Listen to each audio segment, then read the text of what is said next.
Our friend handsome Larry Kudlow is now Trump's chief economic advisor. Can he convince him to drop these tariffs, or is Kudlow just going to have to come around on the president's plan? Well, by the way, Larry Kudlow, as you know, is a regular on Newsmax, so he's a great friend of all of ours, and he's the best man at my wedding, so I'm a little biased. He's one of my best friends, and I think he's an awesome economist. I think he's, as in terms of being a great communicator, I think there's nobody better in the country at selling what he calls the Kudlow creed, which is the best path to prosperity is free market capitalism. And Trump will, depend on him to sell this economic message. Now, you asked the question about tariffs. I wish I had a dime for every time I've been asked that question today, because it's the one issue where Donald Trump and Larry Kudlow have some disagreements. I think they probably agree on 95% of the other issues, from regulation to immigration to taxes and so many of the others. But they do have a little bit of a different view on this. But I think that it'll be very good for Donald Trump to have someone who's more of a free market advocate and a free trade advocate at the table. That doesn't mean Larry Kudlow's always going to win the debate, but at least his voice will be heard. Yeah, for the free traders, I think they're very excited to have a guy like Kudlow in the room with President Trump. What about you, Peter? What do you think about this pick of Larry Kudlow to be the chief economic advisor for President Trump? Well, he wasn't the best man at my wedding, but I've worked with Kudlow for many years, on TV and so forth, and as I have with Stephen Moore. So we're all good buddies and friends.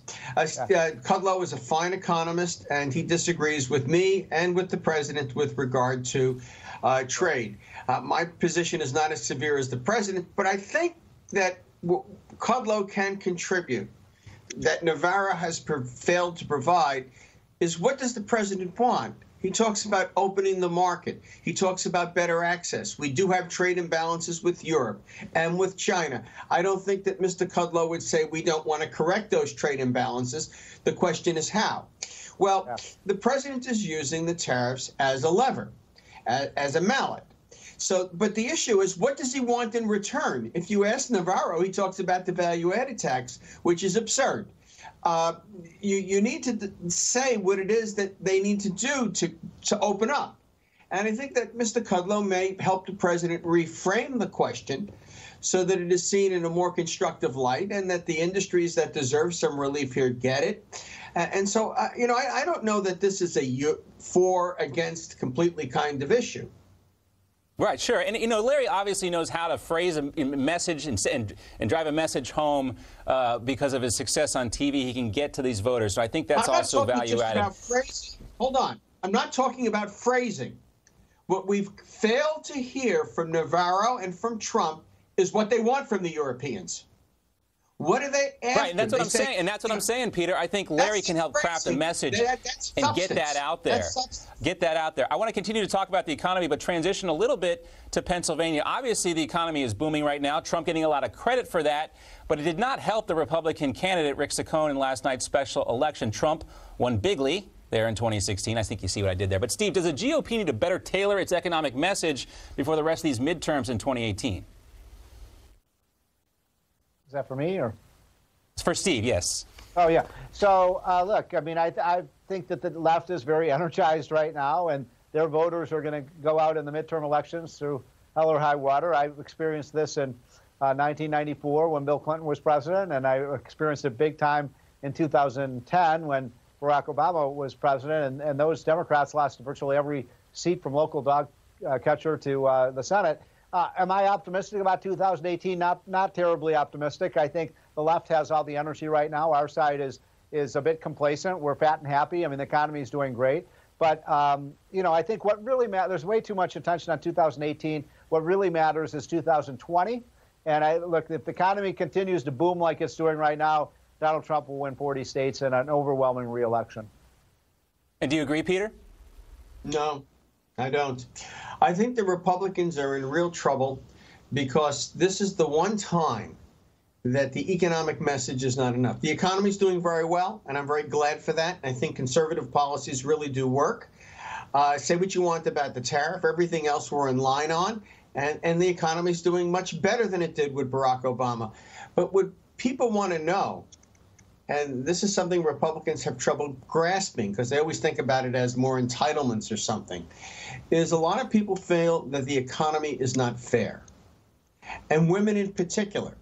You know, they look at the wage gap and they think somehow or other, when this show is done, Stephen and I and all the other guys are going to get together and conspire to keep women down. And that's some sort of Republican plot. The Republicans have not done an adequate job of embracing women's concerns. And as long as they don't do that, it is very difficult for them to win elections, no matter how well the economy is going. You have that thing. And then you have, let's face it, Donald Trump has been awkward in the White House. He's done many awkward things. Forget about the charges of sexual this and that from before he became president. That would have been forgiven if he had conducted himself better than he has. But it's gotten to the point where the establishment can say as a given proposition that we have an authoritarian government right now, when in fact Donald Trump has governed less with executive orders than Barack Obama did. But, you know, I was reading a study this morning, and behind it was a Pew poll, and it was about do Americans really believe in democracy anymore, or would they prefer an authoritarian government? And of course they don't want an authoritarian government, but it was all phrased in terms of repudiating Donald Trump. I mean, it's as if the left has been able to sell the mainstream on the notion that there's an occupying force in Washington, as if Martians have come down and stolen the government. And Donald Trump has done not much to disabuse that. You can't get away from the fact that Donald is obnoxious. Peter, let me just take issue with a couple things. I'll let you rebut that, Steve, if you want to. Yeah.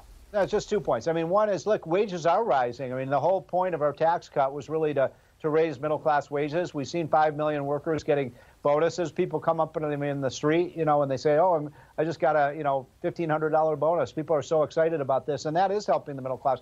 But look, on your point, I agree with you a lot in terms of, Trump's misbehavior in the White House. But, there's an old saying, Trump is the worst president ever until you look at his results. And the results do matter. And I'd ask Peter this question. Okay, let's take at face value what you say, Peter. Who's going to beat Trump? I mean, the problem is the Democrats don't have any sane person. They're going to run Hillary again? Are they going to run Elizabeth Warren? Are they going to run Bernie Sanders? Are they going to run Joe Biden? It's going to be a crowded field, Steve. It's going to be a crowded field, and we'll save 2020 for a little bit later. Yeah. We'll save 2020 for a little bit later. We have to wrap it up, gentlemen. Yeah. Great spirited conversation. Steve Moore, Peter Morici, thanks so much for being with us. Okay, thank you. All right.